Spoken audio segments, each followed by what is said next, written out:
Audio clip number 20، اس میں انشاءاللہ عز و جل آپ سورہ بقرہ کی آیت نمبر 53 سے لے کر 56 تک کی تلاوت، ترجمہ اور تفسیر صراط الجنان سنیں گے۔ بسم اللہ الرحمن الرحیم۔ ترجمہ: اللہ کے نام سے شروع جو نہایت مہربان رحمت والا ہے۔ وَإِذْ آتَيْنَا مُوسَى الْكِتَابَ وَالْفُرْقَانَ لَعَلَّكُمْ تَهْتَدُونَ۔ ترجمہ: اور یاد کرو جب ہم نے موسیٰ کو کتاب عطا کی اور حق و باطل میں فرق کرنا تاکہ تم ہدایت پا جاؤ۔ الفرقان، فرق کرنا۔ تفسیر صراط الجنان میں ہے فرقان کے کئی معنی کیے گئے ہیں۔ نمبر 1، فرقان سے مراد بھی تورات ہی ہے۔ نمبر 2، کفر و ایمان میں فرق کرنے والے معجزات جیسے عصا اور ید بیضاء وغیرہ۔ نمبر 3، حلال و حرام میں فرق کرنے والی شریعت مراد ہے۔ وَإِذْ قَالَ مُوسَى لِقَوْمِهِ يَا قَوْمِ إِنَّكُمْ ظَلَمْتُمْ أَنفُسَكُمْ بِاتِّخَاذِكُمُ الْعِجْلَ فَتُوبُوا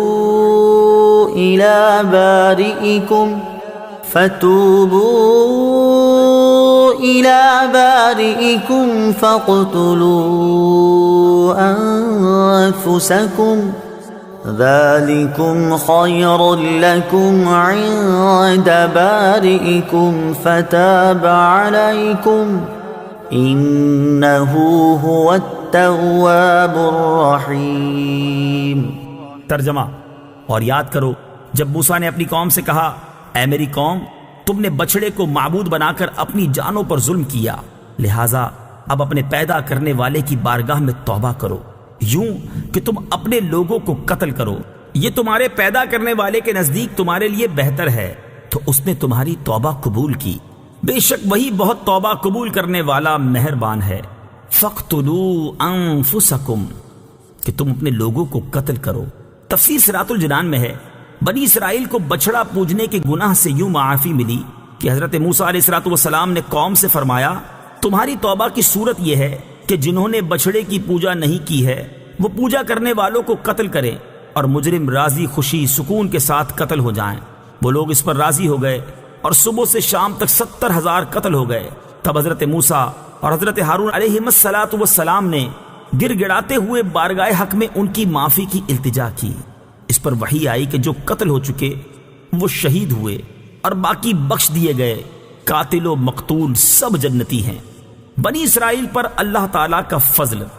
بچڑا بنا کر پوجنے میں بنی اسرائیل کے کئی جرم تھے۔ نمبر 1، مجسمہ سازی جو حرام ہے۔ نمبر 2، حضرت ہارون علیہ السلام کی نافرمانی۔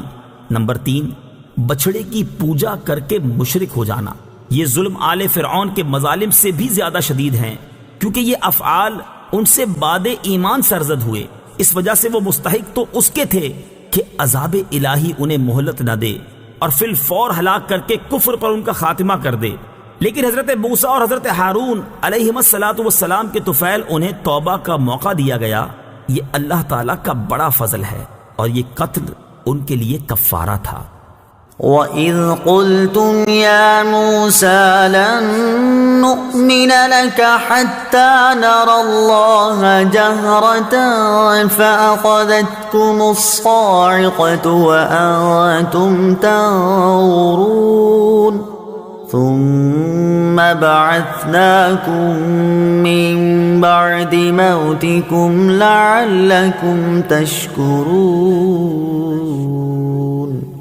ترجمہ: اور یاد کرو جب تم نے کہا، اے موسیٰ، ہم ہرگز تمہارا یقین نہ کریں گے جب تک اعلانیہ خدا کو نہ دیکھ لیں، تو تمہارے دیکھتے ہی دیکھتے تمہیں کڑک نے پکڑ لیا، پھر تمہاری موت کے بعد ہم نے تمہیں زندہ کیا تاکہ تم شکر ادا کرو۔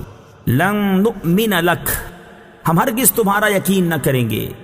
تفسیر صراط الجنان میں ہے جب بنی اسرائیل نے توبہ کی اور کفارے میں اپنی جانیں بھی دے دی تو اللہ تعالیٰ نے حکم فرمایا کہ حضرت موسیٰ علیہ السلام انہیں اس گناہ کی معذرت پیش کرنے کے لیے حاضر کریں۔ چنانچہ حضرت موسیٰ علیہ السلام ان میں سے 70 آدمی منتخب کر کے طور پر لے گئے۔ وہاں جا کر وہ کہنے لگے، اے موسیٰ علیہ السلام، ہم آپ کا یقین نہ کریں گے جب تک خدا کو علانیہ نہ دیکھ لیں، اس پر آسمان سے ایک ہولناک آواز آئی جس کی ہیبت سے وہ سب مر گئے۔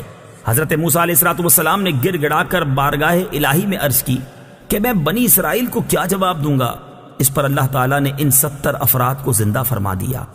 انبیاء علیہ السلام کی عظمت۔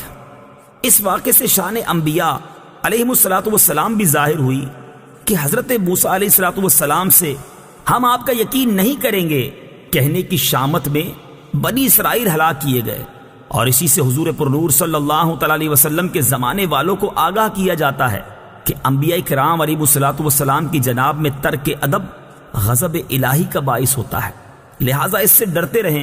اس آیت سے یہ بھی معلوم ہوا کہ اللہ تعالیٰ اپنے مقبولان بارگاہ کی دعا سے مردے بھی زندہ فرما دیتا ہے۔